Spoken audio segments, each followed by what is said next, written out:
இப்பவே கூட எங்களை எங்கேயாவது முதியோர் இல்லத்துல சேர்த்து விட்டுருங்க அப்படின்னு. ஏன்னா என்னால ரொம்ப முடியல. ஒவ்வொரு நேரம் கை காலெல்லாம் ரொம்ப மூட்டு வாதம் வேற இருக்கா, என்னால் நடக்க முடியலன்னு அப்படிதான் சொன்னேன். வாங்க பேசாட்டுக்கு இந்த முதியோர் இல்லத்துல கூட யார்கிட்டயாவது கேட்டு சேர்ந்துக்குருவோம் அப்படின்னு.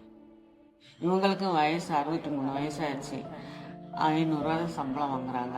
அது தக்கனதான் நாங்கள் வாழ்க்கையை ஓட்டிக்கிட்டு இருக்கோம். வெளியெல்லாம் எங்களால மாத்திரை மருந்து எதுவுமே வாங்கி சாப்பிட்ற அளவுக்கு வசதி கிடையாது. அதுதான் தினம் யோசனையாகவே இருக்கும். ஐயா, நம்மளுக்கு யாருமே ஆதரவே இல்லையே அப்படின்னு. என் பேர் சாந்தி தேவி. எப்பயும் போல் சிஸ்டர்லாம் இங்கே வந்து செக்கப்புக்கு வருவாங்க.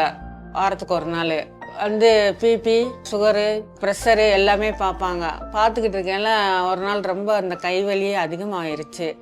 அப்புறம் இந்த பிஎஸ்சிக்கு இந்த ஆணையர் ஆஸ்பத்திரிக்கு போனோம்.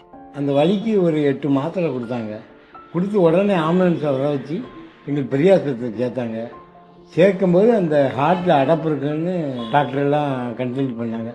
2 நாளில் உங்களுக்கு ஆஞ்சியோ பண்ணணும் அப்படின்ட்டாங்க. எல்லா டெஸ்ட்டும் எடுத்துட்டு காப்பீட்டு திட்டத்தெல்லாம் வச்சுருக்கீங்களான்னு கேட்டாங்க. எல்லாமே இருக்குது சார் அப்படின்னா. அப்புறம் காப்பீட்டு திட்டத்தில் பண்ணோம். இப்படியாவது காப்பாற்றணுங்கிற இதில் இருந்தோம்.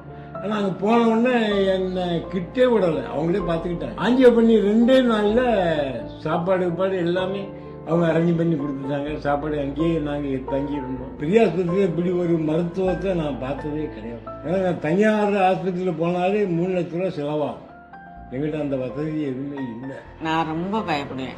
நம்ம இல்லைன்னா இவருனால ஒன்றுமே செய்ய முடியாது அப்படின்ற ஒரு பயம் இருக்கு. குழந்தை குட்டி இல்லைன்னாலும் பிள்ளைக்கு பிள்ளையா நம்ம அனுசரித்த மாதிரி நல்லா பார்த்துக்கிறான்.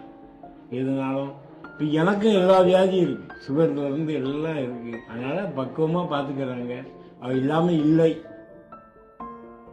வியாதி வந்தால் எங்களுக்கு பயம் ஆகிட்டு, பிரிஞ்சு போயிடுவாங்களோ அப்படின்னு பயம் ஆகிட்டு. ஆனால் அந்த ட்ரீட்மெண்ட்டை பார்த்தோன்னா எங்களுக்கு நம்பிக்கை வந்துருச்சு. எனக்கு ஒரு சந்தோஷமாயிட்டு. அதுக்கு முன்னாடியெல்லாம் கவர்மெண்ட்டில் போயிருக்கோம். சும்மா தலைவலின்னு போனால் ஒரு மாத்திரை கொடுப்பாங்க, அவ்வளோதான்.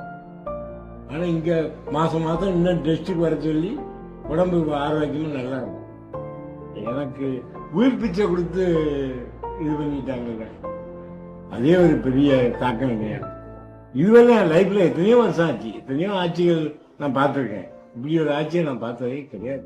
இங்கே ஜிஹெச்சில் வாங்குற மாத்திரை மருந்து தான் சாப்பிட்டு அது ஒரு ட்ரீட்மெண்ட்னால எங்களுக்கு ஒரு நம்பிக்கை இருக்கு. சரி வாழ்ந்துடலாம் அப்படின்னு நம்பிக்கையில் வாழ்ந்துக்கிட்டு இருக்கோம்.